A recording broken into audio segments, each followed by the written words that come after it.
Hi, I'm Michelle PW, author of the best-selling Love-Based Business Series that is designed to help you build a business you love and that loves you back. And you are watching Flip It, my show that helps you flip your perspective so you get everything you want in life and business. For more of an explanation of how this works, just check out my first episode. Today's topic, why you can't rush transformation, step 4. So this is the fourth of a 5-part series where I'm walking you through the 5 steps of transformation when it comes to your business and why each step is essential. Step 1 is to pause. Step 2 is to make a decision. Step 3 is to take action, the opposite action you normally would take. You can find more on all of these on my blog. So when you're ready to make a huge shift and up-level your business and or your life, what's the 4th step? Feel the emotion. Okay, so what happens when you start taking the opposite action you normally take? You start feeling all sorts of feelings you would rather not feel. So for instance, let's go back to working on that new program I talked about on the last Flip It. You know, that new program is far more in line with your current branding and message than what you've currently been offering. Maybe it's also now a group program, which is great because this is more leverage than what you currently do, which is one-on-one. Your inner wisdom and your intuition has been telling you that this program is the next step you're supposed to take to grow your business. So what happens when you go to work on it? You get lost into Facebook, or maybe you have a sudden urge to do the laundry. All right, so now you know this about yourself because you've been observing yourself. So the next time you sit down to work on that program, you close Facebook and you tell yourself the laundry doesn't need to be done, at least not right now. And what happens? All these feelings come up. Maybe it's fear or second guessing yourself, or maybe something deeper comes up like fraud syndrome. Who am I to be creating this program? Do I really have any value to share with the world? And guess what? Those feelings, they're the reason why you've distracted yourself in Facebook or the laundry.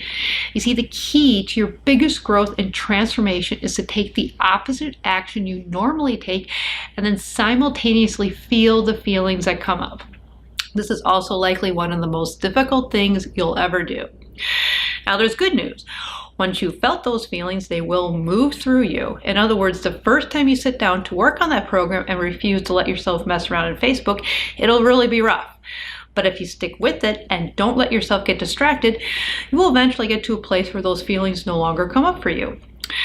But there's no way to know how long it will take, so you have to be patient and compassionate to yourself during this process.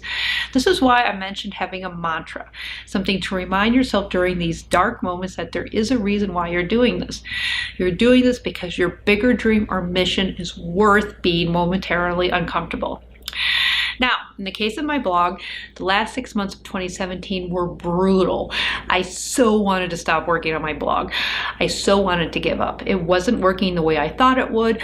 I was discouraged, frustrated. I felt like I just wasted 6 months of my life on something that wouldn't work. So what did I do? I felt those feelings as I kept working on my blog. I faithfully continued to create content for my blog, and I continued moving forward with my blog, even though I felt like nothing was working. Now, I wasn't perfect. For a couple months, I did drop down to 2 posts a week versus the 3 because I was really struggling with it.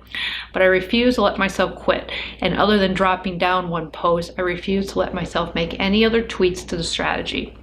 It took a few months, but eventually I broke through to the other side. And when that happened, I started to finally see the success I always knew was possible with my blog. Now, there's one final and important step I'll share in my next Flip It. And if you like today's show, you may like my best-selling Love-Based Business book, specifically my Love-Based Money and Mindset book. You can check it out on Amazon, Barnes & Noble, iTunes, and more. And help spread the word and tweet it out. Why you can't rush transformation, step 4, #FlipIt. And don't forget to subscribe to my YouTube channel. Plus, you may want to check out my lovebasedbizblog.com. I've got some great articles and resources there to help you create a business you love and that loves you back. See you next time.